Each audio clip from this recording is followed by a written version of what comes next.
Video کو like کر کے آگے شیئر ضرور کر دینا۔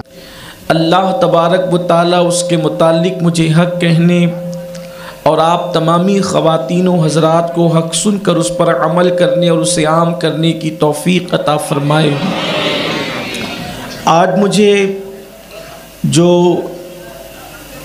بانیان محفل اور منتظمین محفل نے عنوان دیا ہے وہ ہے حضور اکرم صلی اللہ علیہ وآلہ وسلم کی محبت اور حضور اکرم صلی اللہ علیہ وآلہ وسلم کا عشق۔ اسی مناسبت سے آقا کریم صلی اللہ علیہ وآلہ وسلم کی ایک حدیث یہاں پڑھی گئی۔ یاد رکھیں کہ محبت رسول اور عشق رسول یہ وہ خوبصورت عنوان ہے جس کے بغیر کسی بھی انسان کا ایمان مکمل نہیں ہو سکتا۔ ایمان کی تکمیل کے لیے، ایمان مکمل ہونے کے لیے حضور اکرم صلی اللہ علیہ وآلہ وسلم کی محبت اور حضور علیہ السلام کا عشق دلوں کے اندر ہونا بے پناہ ضروری ہے۔ اور میں امید کرتا ہوں کہ یہاں سے لے کے وہاں تک جو عاشقان رسول، عاشقان مصطفیٰ جان رحمت موجود ہے وہ اب اپنے جذبات پر قابو رکھتے ہوئے آنے والی گفتگو کو بہت سکون اور اطمینان کے ساتھ سنیں گے، اس لیے کہ سردی کے اس موسم میں اور اس حالات میں آپ دور دور سے چل کر آئے ہیں تو اپنے محبوب مصطفیٰ کریم صلی اللہ علیہ وآلہ وسلم کا ذکر سننے کے لیے آئے ہیں۔ درود شریف پڑھیں۔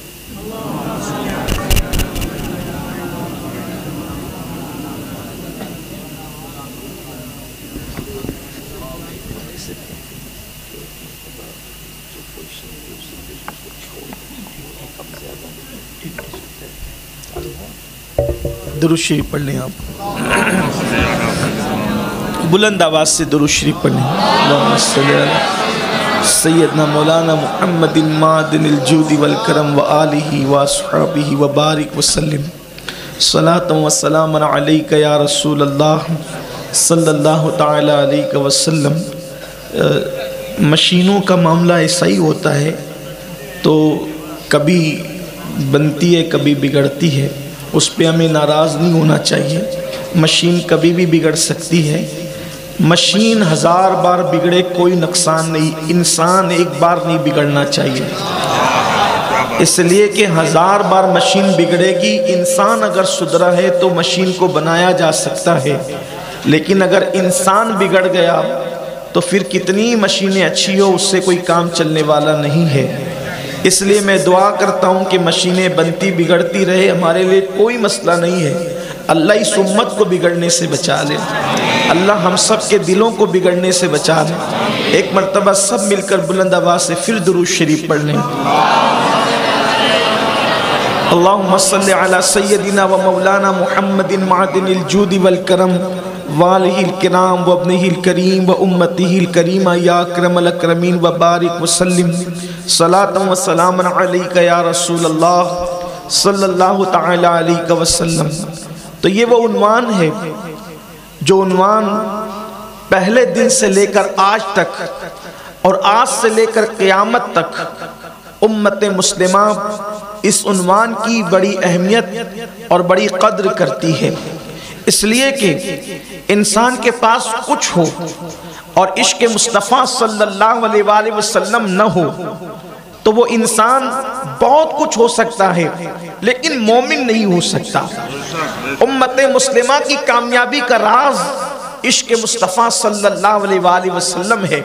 مسلمانوں کے اندر جو حوصلہ تھا، مسلمانوں کے اندر جو ہمت تھی، مسلمانوں کے اندر جو طاقت تھی، مسلمانوں کے اندر جو قوت تھی، بھوکے پیٹ وہ بڑے بڑے میدان سر کر لیا کرتے تھے، ان کے بدن پر کپڑے نہیں ہوتے تھے اور وہ جدھر جاتے تھے وہ علاقے کے علاقے فتح کر لیتے تھے۔ اس کی صرف ایک وجہ تھی کہ ان کے سینے میں جو عشق رسول صلی اللہ علیہ وآلہ وسلم کی آگ جل رہی تھی، محبت رسول کا جو چراغ روشن تھا، اس بنیاد پر وہ جدھر جاتے وہ فاتح بن جاتے، وہ کامیاب اور کامران ہو جاتے۔ اس لیے ہر دور کی ضرورت عشق رسول ہے، ہر دور کی ضرورت محبت رسول ہے۔ اقبال نے کہا تھا یہ فاقہ کش کہ موت سے ڈرتا نہیں ذرا، یہ فاقہ کش کہ موت سے ڈرتا نہیں ذرا، روح محمد اس کے بدن سے نکال دو، فکر عرب کو دے کر فرنگی تخیلات، اسلام کو حجاز و یمن سے نکال دو۔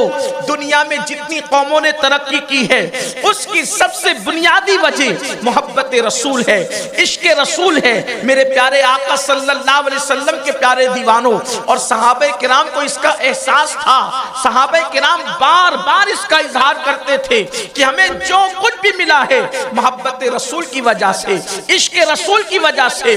وہ عرب ہونے پہ فخر نہیں کرتے تھے، وہ اپنے نسب پہ فخر نہیں کرتے تھے، وہ اپنے علم پہ فخر نہیں کرتے تھے، وہ اپنے تقوی پہ فخر نہیں کرتے تھے، وہ اپنی عبادتوں پہ فخر نہیں کرتے تھے، وہ اپنی ریاضتوں پہ فخر نہیں کرتے تھے، وہ اپنی دولتوں پہ فخر نہیں کرتے تھے۔ اگر انہیں فخر تھا تو مصطفیٰ جان رحمت کی غلامی پہ فخر تھا، اگر انہیں فخر تھا تو مصطفیٰ جان رحمت کی نسبت پہ فخر تھا۔ اللہ اکبر۔ ایک مرتبہ اللہ اکبر تہامہ کی وادیوں سے جب سیدنا فاروق اعظم رضی اللہ تعالیٰ عنہ گزرے تو گزرنے کے بعد آپ نے گزرتے ہوئے کیا دیکھا کہ اللہ اللہ وہ تہامہ کی چراگاہ ہے جو پہاڑیوں کے درمیان تھی، اس کو دیکھ کر آپ کی آنکھوں میں آنسو آ گئے۔ فاروق اعظم رونے لگے۔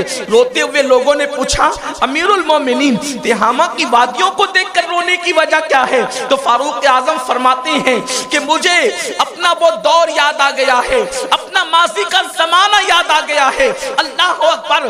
جب میں نوجوان تھا، میں نے جوانی کی دہلیز پہ قدم رکھا تھا تو میرا باپ مجھے اونٹ چرانے کے لیے بھیجا کرتا تھا اور وہ گاہے بگاہے دیکھنے کے لیے آتا تھا کہ عمر جو ہے وہ صحیح طور پر اونٹوں کو چرا پا رہا ہے کہ نہیں چرا پا رہا ہے۔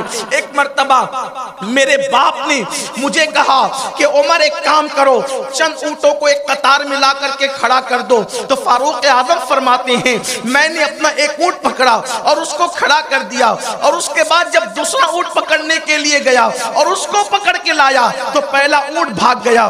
پہلے کو پکڑتا ہوں تو دوسرا بھاگ جاتا ہے، دوسرے کو پکڑتا ہوں تو پہلا بھاگ جاتا ہے۔ میرے باپ نے میرے سینے پہ مکہ مارا اور کہا خطاب کے بیٹے تیرے اندر اتنی صلاحیت نہیں ہے کہ تو دو اونٹوں کو ایک قطار میں کھڑا کر سکے۔ فاروق اعظم کہتے ہیں رونا اسی پہ آ رہا ہے جب تک مصطفیٰ جان رحمت کی نسبت نہیں ملی تھی عمر دو اونٹوں کو ایک قطار میں کھڑا نہیں کر سکتا تھا۔ مصطفیٰ کی غلامی کیا مل گئی ہے؟ تین بر اعظموں کو میں نے ایک قطار میں کھڑا کر دیا۔ دنیا کی کامیابی کا راز مصطفیٰ جان رحمت کی نسبت ہے، حضور علیہ السلام کی محبت ہے۔ ذلیل چیزوں کو بھی اگر مصطفیٰ جان رحمت کی نسبت مل جائے پھر وہ ذلیل نہیں رہتی، وہ عزت دار ہو جایا کرتی ہے۔ اللہ اکبر۔ میرے پیارے آقا علیہ الصلوۃ والتسلیم کے پیارے دیوانوں، دیکھو انسان کی جوتیاں جو ہے آخر چمڑے ہی کی تو بنتی ہے۔ اللہ اللہ، کسی بھی انسان کی جوتی مسجد کے باہر اتاری جاتی ہے، کسی بھی انسان کے چپل مسجد کے باہر اتارے جاتے ہیں، لیکن قربان چاہیں ایک نال ہے جسے نالین مصطفیٰ کہتے ہیں، وہ منبروں پہ لا کے رکھی جاتی ہے۔ آخر اس چمڑے کی جوتی میں کیا کمال ہے کہ اور جوتیاں باہر ہے اور یہ منبر رسول پر ہے؟ تو وجہ یہ ہے اس کو مصطفیٰ جان رحمت کے قدموں سے نسبت ہو گئی ہے تو چمڑے کی، لیکن اللہ نے اس کو اتنی عزت عطا کر دیا ہے اب یہ مسجد کے منبروں پہ رکھی جائے گی، مسجدوں کے محرابوں میں رکھی جائے گی، اس کو ادب کے ساتھ سر پہ رکھا جائے گا۔ اور کسی کی جوتی کو اٹھا کے پھینک دو کوئی حکم نہیں آتا، لیکن فتاوی عالمگیری میں موجود ہے کہ اگر حضور کی نالین کی کوئی توہین کر دے، ہندوستان کے 500 متبحر علماء نے یہ فتویٰ دیا ہے کہ جو نالین رسول کی توہین کرے وہ بھی کافر ہو جاتا ہے۔ حضور ویڈیو اگر اچھا لگا ہو تو لائک کر کے آگے شیئر ضرور کر دینا۔ اللہ حافظ۔